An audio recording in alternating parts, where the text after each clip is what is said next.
Hi ಎಲ್ರಿಗೂ ನಮಸ್ಕಾರ. R ಅಡುಗೆ ಮನೆಗೆ ಸ್ವಾಗತ. ಇವತ್ತು ಒಂದು ಹೋಟೆಲ್ ಸ್ಟೈಲ್ ಟಿಫನ್ ಸಾಂಬಾರ್ ಮಾಡ್ತಾ ಇದೀವಿ. ಇದು ಇಡ್ಲಿ ವಡೆಗಂತೂ ಸೂಪರ್ ಆಗಿರುತ್ತೆ, ಅನ್ನಕ್ಕೂ ತುಂಬಾ ಚೆನ್ನಾಗಿರುತ್ತೆ. ಬನ್ನಿ ಹೇಗೆ ಮಾಡೋದು ಅಂತ ಮುಂದೆ ನೋಡೋಣ. ಈ ವಿಡಿಯೋ ಇಷ್ಟ ಆದ್ರೆ ನಿಮ್ಮ ಫ್ಯಾಮಿಲಿ ಫ್ರೆಂಡ್ಸ್ಗೆ ಶೇರ್ ಮಾಡಿ.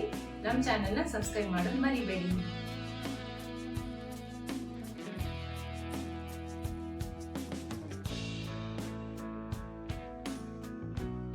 ಈಗ ಮೊದಲಿಗೆ ಬೇಳೆಗಳೆಲ್ಲ ಬೇಯಿಸ್ಕೊಂಬಿಡೋಣ. ಅರ್ಧ ಅಡುಗೆ ಮನೆಯವ್ರೆ, ಎಷ್ಟು ಗ್ರಾಮ್ ಇದು ಬೇಳೆ ನೆನೆಸಿಟ್ಟಿರೋದು ನೀವು? 40 ಗ್ರಾಮ್ ಬೇಳೆ ನೆನೆಸಿಟ್ಕೊಂಡಿದ್ದೀನಿ. 60 ಗ್ರಾಮ್. ಎಷ್ಟು ಅವರ್ ಮುಂಚೆ ನೆನೆಸ್ಕೊಂಡಿದ್ದೀರಾ? 1 ಅವರ್ ಮುಂಚೆ ಬೇಳೆನ ನೆನೆಸ್ಕೊಂಡಿದ್ದಾರೆ. ಅದನ್ನು ಹಾಕೊತಾ ಇದ್ದೀನಿ.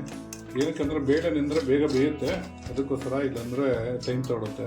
60 ಗ್ರಾಮ್ ತೊಗರಿ ಬೇಳೆಗೆ 30 ಗ್ರಾಮು ಹೆಸರು ಬೇಳೆ ಹಾಕೊತಾ ಇದ್ದೀನಿ. ಒಂದು 10 ರಿಂದ 15 ಬೆಳ್ಳುಳ್ಳಿ, ಒಂದು 10 ರಿಂದ 12 ಸಾಂಬಾರು ಈರುಳ್ಳಿ ಹಾಕೊತಾ ಇದ್ದೀನಿ. ಈ ಸಾಂಬಾರ್ಗೆ ಇದೇ ಟೇಸ್ಟ್ ಕೊಡೋದು. ರೆಗ್ಯುಲರ್ ಈರುಳ್ಳಿನೂ ಹಾಕೊಬೋದು.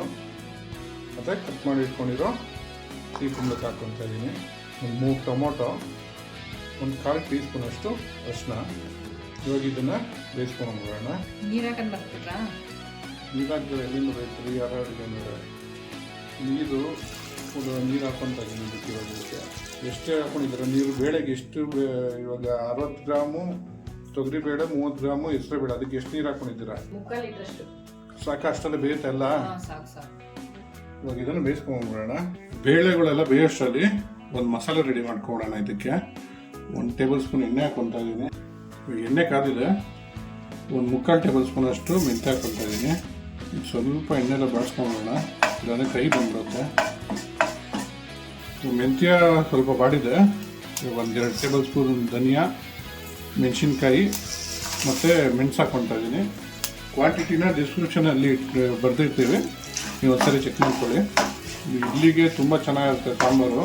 ಅದು ಅನ್ನದ ಜೊತೆಲೂ ತಿನ್ಬೋದು, ಬೆಳಗ್ಗೆ ಟಿಫನ್ಗೂ ಮಾಡ್ಕೊಬೋದು, ಮಧ್ಯಾಹ್ನ ಊಟಕ್ಕೂ ತಿನ್ಕೊಬೋದು. ಇವಾಗ ಇದಕ್ಕೆ 1 ಟೇಬಲ್ ಸ್ಪೂನ್ ಅಷ್ಟು ಜೀರಿಗೆ ಹಾಕ್ಕೊತಾ ಇದ್ದೀನಿ. ಅರ್ಧ ಹೋಳು ತೆಂಗಿನಕಾಯಿ ತುರಿದಿಕೊಂಡಿದ್ದಾರೆ, ಅದನ್ನು ಹಾಕ್ಕೊತಾ ಇದ್ದೀನಿ. 1 ಕಡ್ಡಿಯಷ್ಟು ಕರಿಬೇವು ಹಾಕ್ಕೊತಾ ಇದ್ದೀನಿ. ಇದನ್ನು ಸ್ವಲ್ಪ ಬಾಡಿಸ್ಕೊಂಬೋಣ, ಎಣ್ಣೆಗೆ ಒಗ್ಗರಣೆ ಬಾಡಿಸ್ಕೊಂಬೋಣ. ಈ ಮಸಾಲೆಗಳು ಮನೇಲಿ ಹುರಿದು ಮಾಡೋದ್ರಿಂದ ತುಂಬ ಚೆನ್ನಾಗಿರುತ್ತೆ. ಟೇಸ್ಟು ತುಂಬ ಚೆನ್ನಾಗಿರುತ್ತೆ. ಹೋಟ್ಲಿಗಿಂತ ರುಚಿ ಜಾಸ್ತಿ ಇರುತ್ತೆ. ಸ್ವಲ್ಪ ಬಿಸಿ ಆದರೆ ಸಾಕ? ಸ್ವಲ್ಪ ಫ್ರೈ ಆಗಬೇಕಾ? ಇಲ್ಲ, ತೆಂಗಿನಕಾಯಿ ಸ್ವಲ್ಪ ಫ್ರೈ ಆಗಬೇಕು. ಸ್ವಲ್ಪ ಕಲರ್ ಚೇಂಜ್ ಆಗಬೇಕು ತೆಂಗಿನಕಾಯಿ. ಇದು ಮಸಾಲೆಗಳೆಲ್ಲ ಚೆನ್ನಾಗಿ ಬಾಡಿದೆ.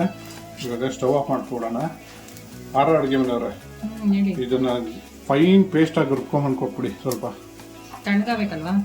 ಹಾಂ, ಸ್ವಲ್ಪ ತಣ್ಣಗಾದ್ಮೇಲೆ, ಸ್ವಲ್ಪ ಬಿಸಿಲೇ ಸ್ವಲ್ಪ ತಣ್ಣಗಾದ್ಮೇಲೆ ಫೈನ್ ಪೇಸ್ಟಾಗಿ ರುಬ್ಬಿಡಿ ಇದನ್ನು. ಇವಾಗ ಒಂದು ಪ್ಯಾನ್ ತೊಗೊಂಡು ಒಗ್ಗರಣೆ ಮಾಡ್ಕೊಂಬಿಡೋಣ. 2-3 ಟೇಬಲ್ ಸ್ಪೂನ್ ಎಣ್ಣೆ ಹಾಕ್ಕೊತಾ ಇದ್ದೀನಿ. ಇವಾಗ ಎಣ್ಣೆ ಕಾದಿದೆ. 1/4 ಟೇಬಲ್ ಸ್ಪೂನ್ ಸಾಸಿವೆ ಹಾಕ್ಕೊತಾ ಇದ್ದೀನಿ. ಸಾಸಿವೆ ಪಟ ಅನ್ನಬೇಕು.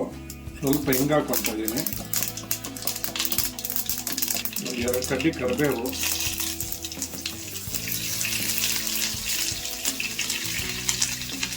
ಸ್ವಲ್ಪ ಅರಿಶಿನ, 1 table spoon Kashmiri chilli powder.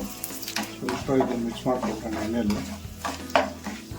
3 ಒಣಮೆಣಸಿನ್ಕಾಯಿ ಹಾಕ್ಕೊತಾ ಇದ್ದೀನಿ. 2 ಮೀಡಿಯಮ್ ಕ್ಯಾರೆಟು ಕಟ್ ಮಾಡಿ ಇಟ್ಕೊಂಡಿದ್ದೀನಿ ಸಣ್ಣಗೆ, ಅದನ್ನು ಹಾಕ್ಕೊತಾ ಇದ್ದೀನಿ. 2 ಬದನೆಕಾಯಿ ಸಣ್ಣ ಕಟ್ ಮಾಡಿ ಇಟ್ಕೊಂಡಿದ್ದು, ಅದನ್ನು ಹಾಕ್ಕೊತಾ ಇದ್ದೀನಿ. ಇದೆಲ್ಲ ಸ್ವಲ್ಪ ಎಣ್ಣೆಲ್ಲ ಬಾಡ್ಸ್ಕೊಬೇಕು. ಅಡುಗೆ ಮನೆಯವ್ರೆ, ಅದು ಏನು ತಿಂಡಿ ಮನೇಲಿ ಬೆಳಗ್ಗೆಗೆ? ದೋಸೆ ಬೇಡ ರೀ, ಇಡ್ಲಿ ಮಾಡಿರಿ, ಸಾಫ್ಟ್ ಇಡ್ಲಿ. ಯೋಚನೆ ಮಾಡ್ತೀರಾ? ಏನಕ್ಕೂ ಊಟ ಮಾಡಿಲ್ವ ಇನ್ನೂ? ನೋಡಿ, ತರಕಾರಿಗಳೆಲ್ಲ ಸ್ವಲ್ಪ ಬಾಡ್ತದಂಗೆ ಕಟ್ ಮಾಡಿ ಇಟ್ಕೊಂಡು ಈರುಳ್ಳಿ ಹಾಕ್ಕೊತಾ ಇದ್ದೀನಿ. ಇದರಲ್ಲಿ ಸಾಂಬಾರು ಈರುಳ್ಳಿನೂ ಇದೆ, ಮಾಮೂಲಿ ಈರುಳ್ಳಿನೂ ಇದೆ. ನಾನು 2 ಹಾಕ್ಕೊಂಡಿದ್ದೀನಿ. ನೀವು ಬೇಕಾದ್ರೆ ಫುಲ್ ಸಾಂಬಾರು ಈರುಳ್ಳಿ ಮಾಡ್ಕೊಬೋದು, ಇಲ್ಲ ಮಾಮೂಲಿ ಈರುಳ್ಳಿ ಮಾಡ್ಕೊಬೋದು. ಸಾಂಬಾರು ಈರುಳ್ಳಿ ಹಾಕ್ಕೊಂಡ್ರೆ ತುಂಬ ಚೆನ್ನಾಗಿರುತ್ತೆ. ನಾನು 2 ಮಿಕ್ಸ್ ಮಾಡ್ಕೊಂಡಿದ್ದೀನಿ. ಇದು ಇಡ್ಲಿಗೂ ಚೆನ್ನಾಗಿರುತ್ತೆ, ಅನ್ನದ ಜೊತೆನೂ ಚೆನ್ನಾಗಿರುತ್ತೆ, ತುಂಬ ಚೆನ್ನಾಗಿರುತ್ತೆ. ಸರಿ, ಟ್ರೈ ಮಾಡಿಬಿಟ್ಟು ಹೇಗಿತ್ತು ಅಂತ ನಮ್ಗೆ ಕಮೆಂಟ್ ಮಾಡಿ ತಿಳಿಸಿ. ಈ ಒಗ್ಗರಣೆಯಲ್ಲಿ ತರಕಾರಿ ಈರುಳ್ಳಿ ಎಲ್ಲ ಬಾಡಿದೆ. ಇವಾಗ ಸ್ಟವ್ ಆಫ್ ಮಾಡ್ಕೊಂಬಿಡೋಣ. ನೋಡಿ, ಒಗ್ಗರಣೆಯಲ್ಲಿ ತರಕಾರಿ ಬಾಡೋಷ್ಟರಲ್ಲಿ ಬೇಳೆಗಳೆಲ್ಲ ಚೆನ್ನಾಗಿ ಬಂದಿದೆ. ಇವಾಗ ಇದನ್ನು ಚೆನ್ನಾಗಿ ಸ್ಮ್ಯಾಶ್ ಮಾಡ್ಕೊಬಿಡೋಣ. ನೋಡಿ ಬೇಳೆಗಳೆಲ್ಲ ಈ ಥರ ಚೆನ್ನಾಗಿ ಸ್ಮ್ಯಾಶ್ ಮಾಡ್ಕೊಬೇಕು. ಸ್ಮ್ಯಾಶ್ ಮಾಡ್ಕೊಂಡು ಇಟ್ಟಿದ್ದಾರೆ ನಮ್ಮ ಆರ್ಆರ್ ಅಡುಗೆ ಮನೆಯವರು. ಇವಾಗ ರುಬ್ಕೊಂಡಿದ್ವಲ್ಲ ಮಸಾಲೆ ಅದನ್ನ ಇದಕ್ಕೆ ಹಾಕೊಂಡ್ಬಿಡೋಣ. ಒಂದು ಸೌಟ್ ಸಹಾಯದಿಂದ ಹೇಳ್ಕೊಳ್ಳಿ ಎಲ್ಲ.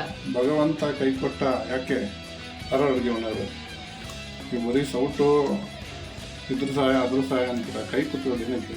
ಇವಾಗ ಇದಕ್ಕೆ ಜಾರ್ ತೊಳೆದಿರೋ ನೀರು ಹಾಕ್ಕೊತಾ ಇದ್ದೀನಿ. ನೀವು ಸಾಂಬಾರು ನಿಮ್ಗೆ ಎಷ್ಟು ಗಟ್ಟಿ ಬೇಕೋ ಅಷ್ಟು ತೆಳುಗೆ ಗಟ್ಟಿಗೆ ನೀರು ಹಾಕೊಬೋದು. ಇವಾಗೆಲ್ಲ ತರಕಾರಿ ಎಲ್ಲ ಬಾಡಿಸಿಕೊಂಡಿದ್ವಲ್ಲ ಒಗ್ಗರಣೆ ಅದನ್ನು ಹಾಕ್ಬಿಡೋಣ ಇದಕ್ಕೆ ಕುಕ್ಕರ್ಗೆ. ಆರ್ಆರ್ ಅಡುಗೆ ಮನೆಯವರೇ ಉಪ್ಪು ಕೊಡಿ, ರುಚಿಗೆ ತಕ್ಕಷ್ಟು ಉಪ್ಪು ಹಾಕ್ಬೇಕು. ಹಾಕ್ಬಿಡಿ ನಿಮ್ಮ ಕೈಯಾರೆ. 1-2 ಸ್ಪೂನ್ ಹಾಕೊಂಡಿದ್ದೀನಿ ನೋಡಿ, ಟೀ ಸ್ಪೂನಲ್ಲಿ ಒಂದು 2-1/4 ಸ್ಪೂನಷ್ಟು ಕಲ್ಲುಪ್ಪು ಹಾಕೊಂಡಿದ್ದೀವಿ. ಇವಾಗ ಇದನ್ನು ಚೆನ್ನಾಗಿ ಒಂದ್ಸರಿ ಮಿಕ್ಸ್ ಮಾಡಿಬಿಡೋಣ. ಹೊಸ ರೆಸಿಪಿಗೆ ಆರ್ಆರ್ ಅಡುಗೆ ಮನೆನ ನೋಡಿ ಸಬ್ಸ್ಕ್ರೈಬ್ ಮಾಡ್ಕೊಳ್ಳಿ, ನಮ್ಗೆ ಕಮೆಂಟ್ ಮಾಡಿ. ಇವಾಗ ಇದಕ್ಕೆ ನೀರು ಹಾಕ್ಕೊಂತ ಇದೀನಿ. ಸ್ವಲ್ಪ ತುಂಬ ಗಟ್ಟಿ ಇದೆ ಸಾಂಬಾರು. ಚಿಕ್ಕ ಕುಕ್ಕರ್ ಇಟ್ಕೊಂಡಿದ್ದೆ, ಸಾಲೆಲ್ಲ ನೀರು ಹಾಕೋಕ್ಕಾಗಲ್ಲ ಅಂತ ದೊಡ್ಡ ಕುಕ್ಕರ್ಗೆ ಶಿಫ್ಟ್ ಮಾಡ್ಕೊಂಡಿದ್ದೀನಿ. ಇವಾಗ ನೀರು ನೀವು ನಿಮಗೆ ಎಷ್ಟು ಗಟ್ಟಿ ಬೇಕು ಎಷ್ಟು ತೆಳ್ಳಗೆ ಬೇಕು ಅದ್ರ ಮೇಲೆ ಡಿಸೈಡ್ ಮಾಡ್ಕೊಂಡು ನೀರು ಹಾಕೊಬೋದು. ಆರ್ಆರ್ ಅಡುಗೆ ಮನೆಯವರೇ ಈಗ ಗಟ್ಟಿ ಸಾಕ ಇನ್ನೊಂಚೂರು ನೀರು ಹಾಕೊಬೇಕಾ? ಸ್ವಲ್ಪ ನೀರು ಹಾಕಿ. ನೋಡಿ ಇಷ್ಟು ತೆಳ್ಳಗೆ ನಾವು ನೀರು ಹಾಕೊಂಡಿದ್ದೀವಿ. ಇವಾಗ ಇದನ್ನು ಕುಕ್ಕರ್ ಮುಚ್ಚಿಟ್ಬಿಟ್ಟು ಒಂದು ವಿಜಿಲ್ ಕೂಗಿಸ್ಕೊಂಡ್ರೆ ನಮ್ಮ ಹೋಟ್ಲ ಸ್ಟೈಲು ಟಿಫನ್ ಸಾಂಬಾರು ರೆಡಿಯಾಗಿ ಹೋಗುತ್ತೆ. ಕುಕ್ಕರ್ ಪ್ರೆಷರ್ ಇಳಿದಿದೆ, ಸಾಂಬಾರು ಹೆಂಗಾಗಿದೆ ಅಂತ ನೋಡೋಣ. ನಮ್ಮ ಮಾರ್ನಿಂಗ್ ಟಿಫನ್ ಸಾಂಬಾರು ರೆಡಿಯಾಗಿದೆ. ಹೋಟೆಲ್ ಸ್ಟೈಲ್ ಟಿಫನ್ ಸಾಂಬಾರ್ ರೆಡಿಯಾಗಿದೆ. ಟ್ರೈ ಮಾಡಿಬಿಟ್ಟು ಹೇಗಿತ್ತು ಅಂತ ಕಮೆಂಟ್ ಬಾಕ್ಸಲ್ಲಿ ತಿಳಿಸಿ. Thanks for watching our video.